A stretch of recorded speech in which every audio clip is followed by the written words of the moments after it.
scares me. Choosing the colours, blending, trying to get a result that doesn't look like a little child's work. Blends, alcohol markers, the sound of them scare me too. Blending, how do you do that? Alcohol markers need special ink. How do I work out what to use? How do I remember?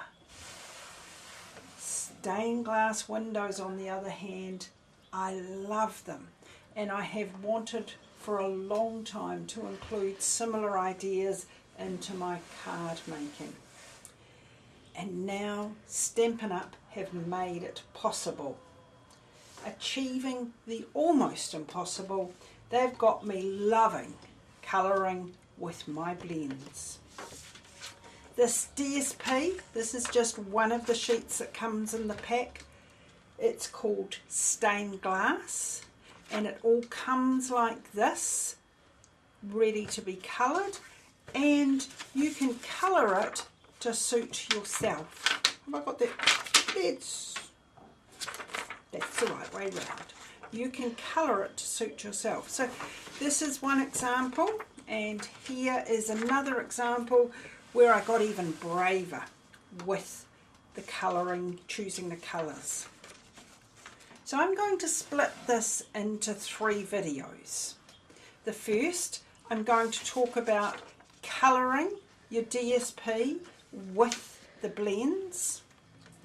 The second one, I'll talk about using the DSP to make some cards. And then the third thing that I had to do, because some of my cards are big so I can use the DSP as I wanted to, I needed to make envelopes to hold them. So that will be the third video, making the envelopes. So let me show you the paper. It's vellum, so you can see right through it. There's printing on one side, and you can, 1, feel it. As I run my finger over, I can feel it. And 2, when you look at it, there's a difference. It's duller on the back side than on the front side. It's important to work this out because we're going to colour on the back side, but show it off from the front side of the paper. Now with our Stampin' Blends, there's this amazing tool, which is the colour lifter. So if I make a bit of a boo-boo and go over the edges, I can use this to just correct it to where I want it to be. So let's turn it over. These are the Stampin' Blends I've got. For each colour you get a light and a dark one. But often for this sort of colouring I don't actually use the light and the dark, and to blend it just depends on what I'm wanting to do. Now each of your blends has 2 ends. There's this one that shows the thick end, the brush, and this one that shows the fine end.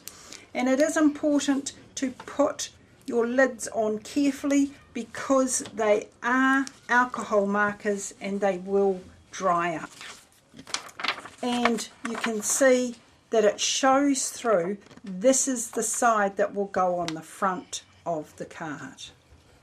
And now of course I'll finish colouring it in the colours that I want to, and then I can use it any way I'd like to.